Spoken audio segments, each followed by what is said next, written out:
Hi everyone, this is Nicole. This is my third time recording because the first couple of times I had some cat issues, and my watercolor lesson turned into a Roman show. Roman is my cat. I thought it would be kind of neat in this, time when everyone's stuck at home to show everyone sort of my watercolor process and maybe give like a beginner lesson. And it's easier to do if you guys are over my shoulder rather than if you are face to face, just so you can actually see what I'm doing. So this is my first time doing this, so hopefully it's kind of what you guys want. And if it's not, then feel free to let anyone know, and I'll start putting out videos for what you guys want. So first I'll talk about the paper I'm using. And this is for watercolor. So it's 140-pound watercolor paper, and it's just a Strathmore watercolor sketchbook that I got. I think I got it from Amazon. And then my paints are, today for the one I'm going to do is, I'm only going to use four colors for the sky, and it's Winsor Lemon, and that's the Winsor Newton.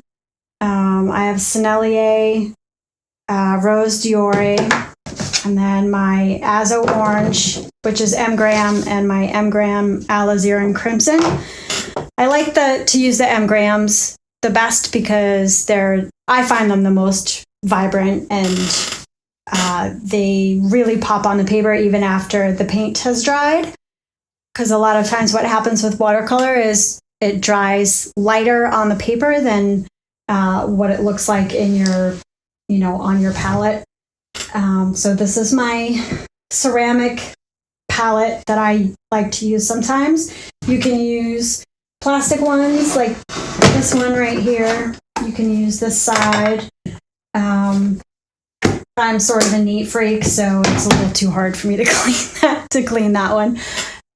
You can also use just a regular ceramic plate or even a plastic plate. Really watercolors wash off pretty easily. So, some of them do stain. But for the most part, you can just kind of wipe it up. And then I also like to use washi tape to tape down the edges, because it always looks prettier to me. So it looks sort of framed after you take the tape off. And this is washi tape, which you can get at I think you can get it at Walmart or any, crafts store, Joann's. I think even Target sells it now, because a lot of people like to use it for their bullet journaling. And I'm just framing the very edge of my paper.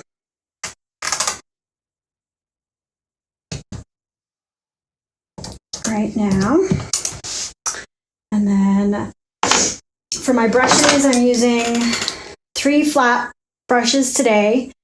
I've just got a 1-inch square, I think this is a 1/2-inch flat brush, and then this one is my 10 flat shader, which I may or may not end up using that one at the end, but I thought I would bring it out just in case.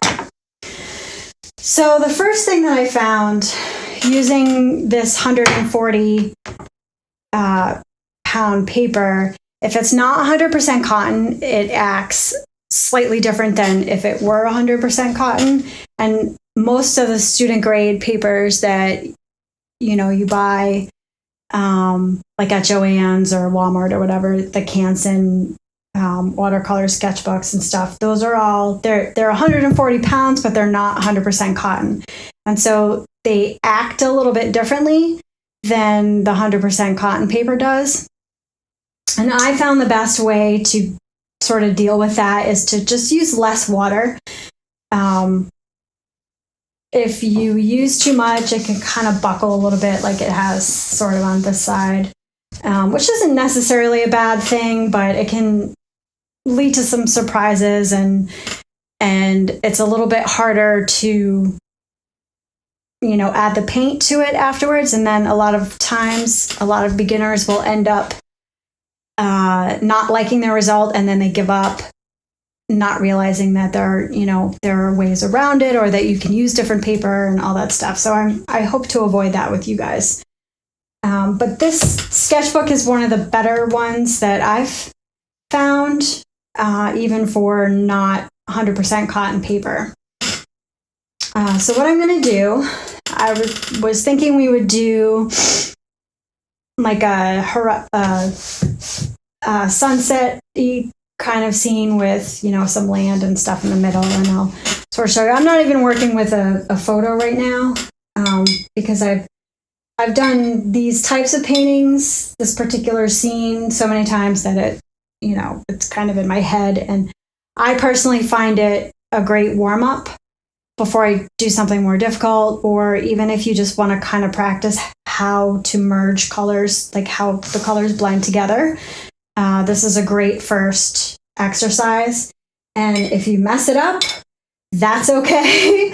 And you can start over. And that's the wonderful thing about art, is that, no one has to see it but you. And if you don't want to look at it, you don't have to look at it. So the first thing I'm going to do is wet the paper a little bit. And that's one of the reasons why I'm using this brush right here, this silver brush, is because it doesn't hold a lot of water.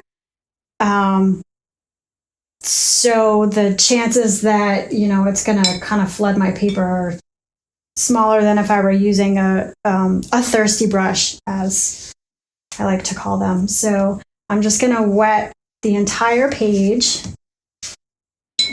And the best way to see how much of it you've actually gotten wet is to sort of tilt it to the light and look for the shine. And so if it's shiny, then you know it's wet. And I like to sort of go over it twice, once horizontally and once vertically, just to make sure that I've gotten the whole page. And of course, the lighting in this room is not the greatest, so. So I'm just doing that. Just tilting my head to look at how much of it I've actually gotten wet. Okay, so it looks like I've gotten most of it.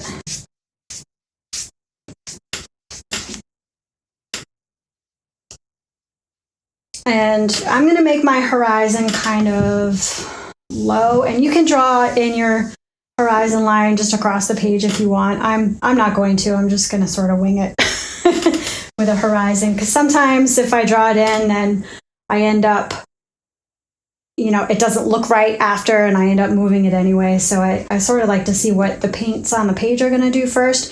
If you were doing something other than the kind of scene that we're doing here, you would want to draw in your horizon line.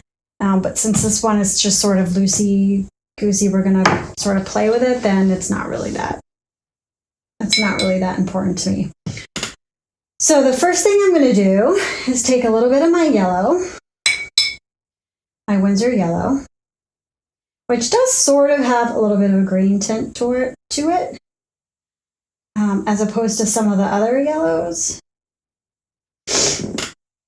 So this could end up being bad, but I'm just going to run it right across the center, like kind of where I want my horizon to sort of start. And then I'm just going to rinse off the extra paint, and then just sort of drag it down and drag it up also, just to sort of give it a little.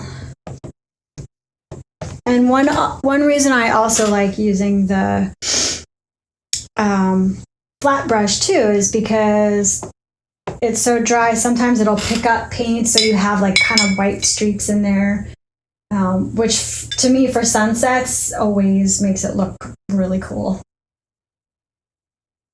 All right, so now I'm going to do my orange, and I'm just going to kind of drop in.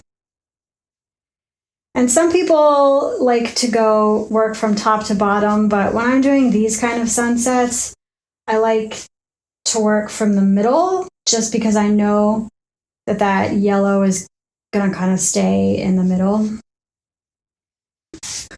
Otherwise, sometimes I kind of find myself forgetting that, oh yeah, I wanted to leave that one spot in the middle yellow. So now I'm just gonna, hopefully you guys can see and my arm isn't quite in the way.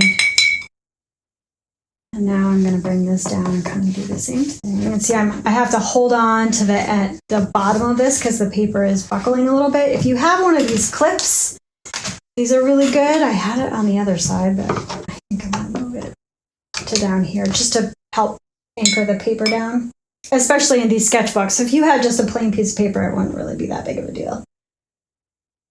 All right, so now I'm gonna add a little bit of red and we'll just sort of see what happens. And I haven't added any more water to the paper since that initial first go through.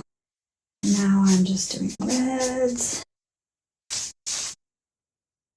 And you can see that when I put red on the top, I also put it on the bottom just because we're doing a sunset that is kind of a reflection, reflection, however you want to say it. And then I'm just softening up the edges a little bit. And you can always, of course, I took away my tissues because I didn't want to waste them. Because, as you all know, in this day and age, we have to conserve our toilet paper. Hopefully, we won't have to do that much longer. I hope everyone is staying safe. And one thing I like to say is that if you don't feel the colors that I'm working with, feel free to, change it up and use pinks and, purples, or even if you're in a gray mood, just, do something gray. And there's no one to say, no, you can't use those colors. I would never say that to anyone. All right, I kind of like the way this is looking. I'm going to switch to my smaller flat brush right now and just kind of smooth a few of these hard edges, the edges that have it really dark. I'm just going to kind of smooth them out a little bit.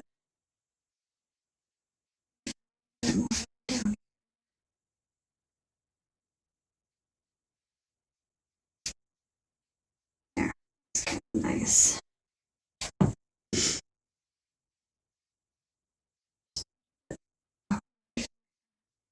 This Windsor lemon, Windsor yellow is very yellow, and it is a slightly green. I do have other yellows, and you might want to try one of those instead of the Windsor yellow. I've got Azo yellow from M. Graham, and then I also have Hansa yellow from Daniel Smith. These two I think are very similar. And then there's always, boy, I have a lot of yellows. Cadmium yellow, Naples yellow is a little more orange. Sometimes that one is good for doing sunsets too. Okay, so now what I'm going to do is let that dry. Oh, I kind of like the way that is coming out right now. So, okay, I'm going to let this dry and then I'll be back. I think that it's dry now, so I actually did grab a couple of tissues because I did want to talk. I just wanted to mention that if the paper is buckling,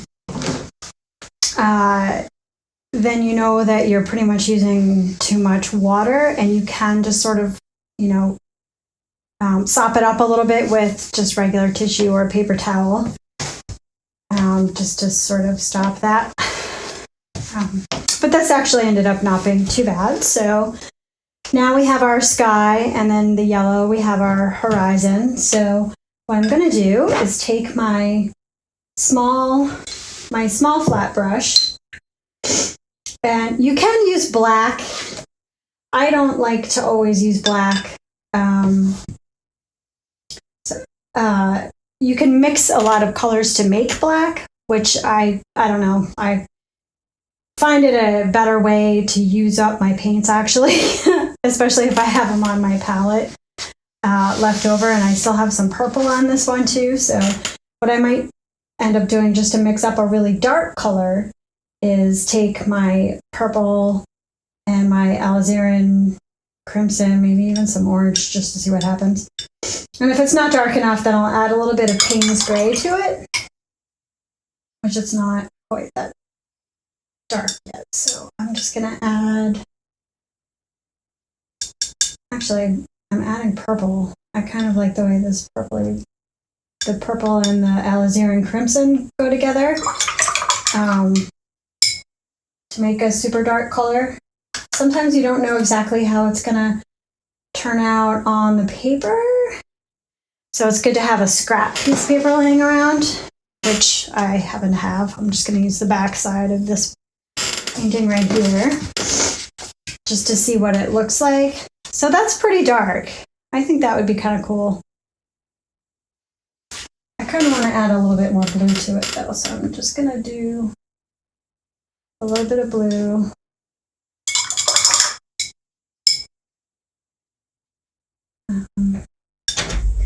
There, see if that works. There we go, that's a little bit better. I don't know if you can see that. And then I'm gonna take the edge of my flat brush. I'm not sick, I promise. It's cold down in this room.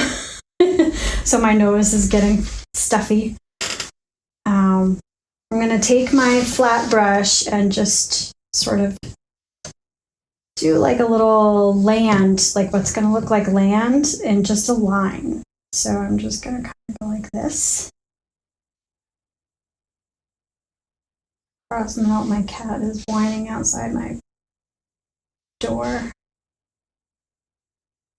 And I don't like to put it straight because land isn't totally, straight. Sometimes you might want a completely, even, flat horizon line, but when I do these, it's pretty loosey for me. I like the way that. And then you can also, add, if you want, like little sort of mountains, or just, something that doesn't look completely flat. You can do that. And then I always like to do just a few down in the front.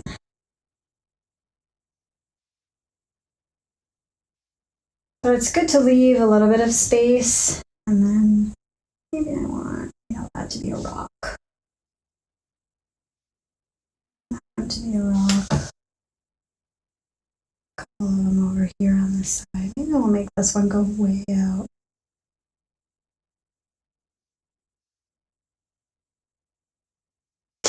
And then you can just sort of shake your, pat your brush down, or if you have shaky hands, sometimes that's actually really good in something like this. And then just, do a few little rock just to show a little land in there. I like the way this one came out. Rocks are easier to do, I found, with a flat brush rather than a round brush. They just look more realistic to me. Just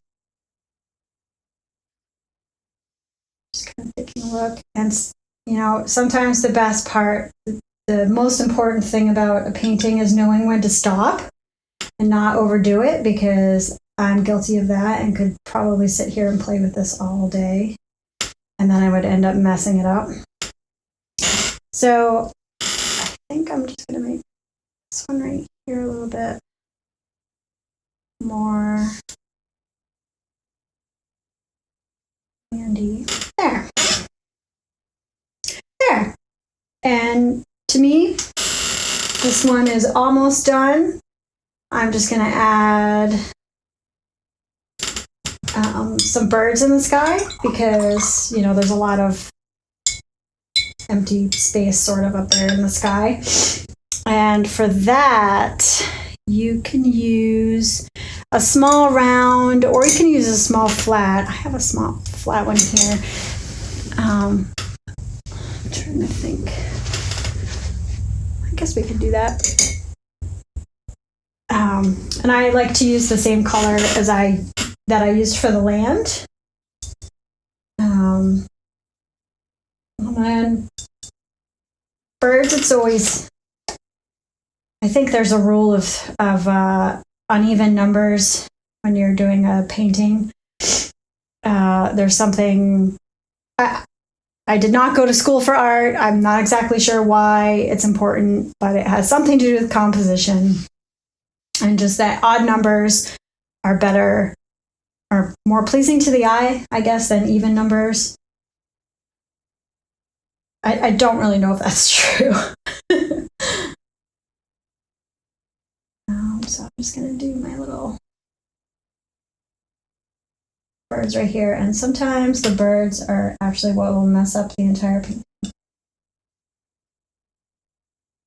And you can, again, you can do these in black if you feel like the birds, you know, you want your birds to be a little bit darker black.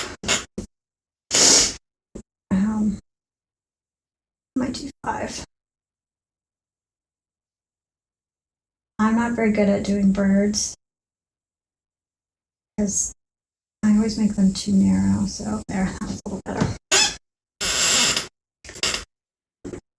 There, and there's your birds. And so that is the first lesson. I hope I did okay. I hope I helped you guys out a little bit and didn't make something too difficult. If you want something easier, you know, let us at the library know and I'll see what I can come up with. There's a few exercises that I could show you guys if that was something you were interested in. We could also do this a galaxy, which is also a good beginner painting. And these I find a lot of fun because really it's just, you know, dropping paint right into a lot of water. And it can be really fun and really relaxing too. So maybe we'll do one of those too if you guys are interested. And the best part of a finished painting is always taking the tape off and seeing how cool it looks with the tape off. So we're just gonna do the final tape reveal.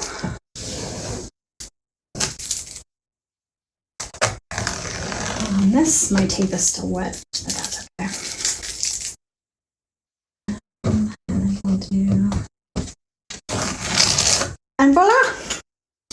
And you're done with your sunset landscape. And again, have a good week, guys, and everyone stay safe and you know, do what you can to not go crazy. So thank you.